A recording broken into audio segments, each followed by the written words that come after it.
নমস্কার বন্ধুরা, আশা কিচেন অফিসিয়ালে তোমাদের সবাইকে স্বাগত। আজকে আমি রান্না করব খয়রা মাছ।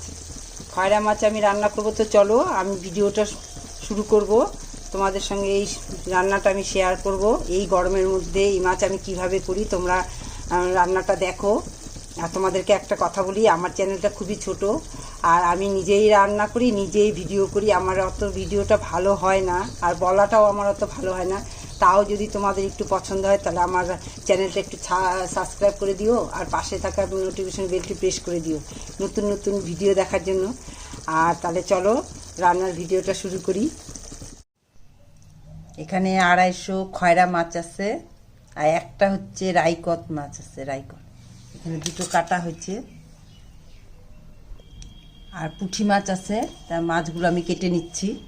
আর আমি একা নিজেই ভিডিও করি, আর নিজেই ক্যামেরাম্যান, নিজেই রান্না করি, যার জন্য আমি মাছ কাটা কোনো কিছু কাটা টাটা দেখাতে পারি না। তো যাই হোক, আমি মাছগুলো কেটে নিচ্ছি। এখানে দুটো কাটা হয়ে গেছে, আর এখানে আছে একটু। আর এই পুঁটি মাছটা কেটে নিয়ে আসছি। দুটো মাছ, দুই রকম মাছ দিয়ে দুই রকম পদ রান্না করব।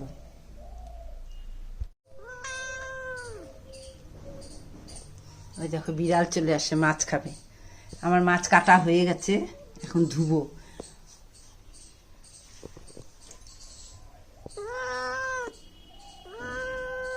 ভেলকি আর আমলা দুজনেই চলে আসছে মাছ খাবে।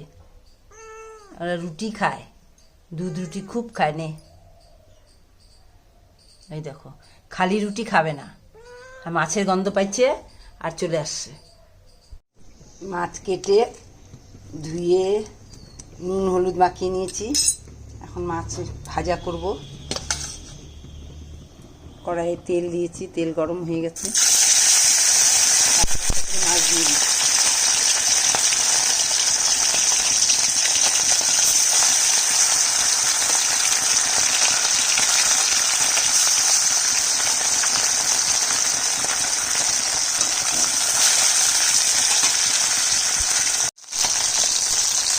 এক সাইড ভাজা হয়ে গেছে, আরেক সাইড ভাজবো। মাছগুলো উল্টে দিচ্ছি।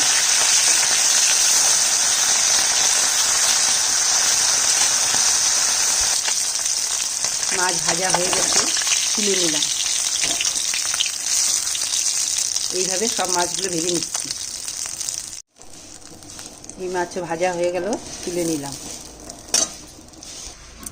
এখানে আমি একটা কাঁচা লঙ্কা নিয়েছি, আর 2 টেবিল স্পুন কালো জিরা নেব। কালো জিরা আর লঙ্কাটা আমি বেটে নিচ্ছি। মাছ ভাজার তেলে আর একটু তেল দিব। আর একটু তেল দিলাম। মাছ আমার অল্প, একটা শুকনো লঙ্কা ফোড়ন দিলাম। আর কিছু ফোড়ন দিব না, কেন কি কালো জিরার গন্ধটা থাকবে না তাহলে। আমি কালো জিরা বাটাটা দিয়ে দিলাম।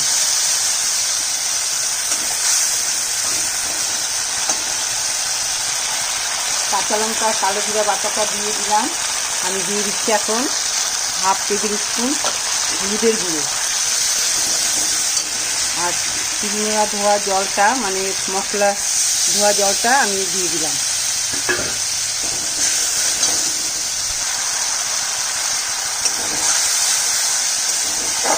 মশলা আমার কষানো হয়ে গেছে, আমি স্বাদ মতো নুনটা দিয়ে দিচ্ছি। আপনাদের স্বাদ অনুযায়ী নুনটা দিবেন। এবার দিয়ে দিচ্ছি একটু জল।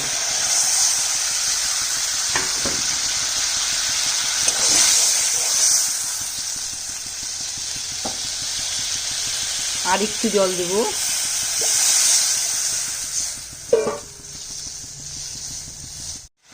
ঝোলটা ফুটে গেছে, মাছ ভাজাটা দিয়ে দিচ্ছি।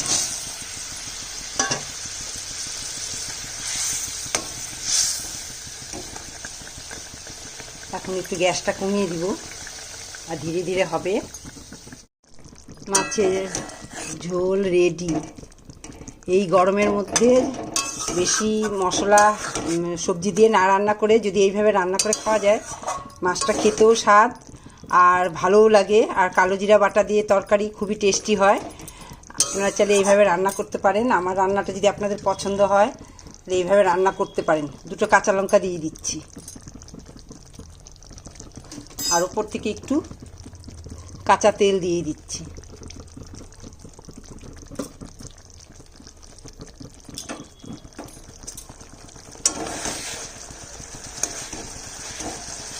এই একটু মাছ একটু ঝোল দিয়েই অনেকটা ভাত খাওয়া যাবে। এমনিতেই প্রচণ্ড গরম, এই গরমে অনেক কিছু ভালো লাগে না খেতে। কালো জিরেটা শরীরের পক্ষেও ভালো খাওয়া, আর এইভাবে কালো জিরে দিয়ে খয়রা মাছের ঝোল করলে ভালোই লাগে খেতে।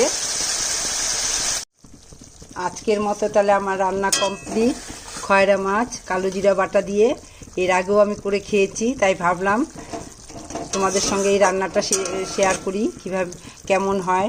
খেতে কিন্তু খুবই ভালো হয়। আমি আশা করব তোমরা সবাই একবার করে ট্রাই করবে, আর আমাকে অবশ্যই জানাবে কমেন্ট করে যে কেমন লাগলো, আর একটা লাইক অবশ্যই দিও।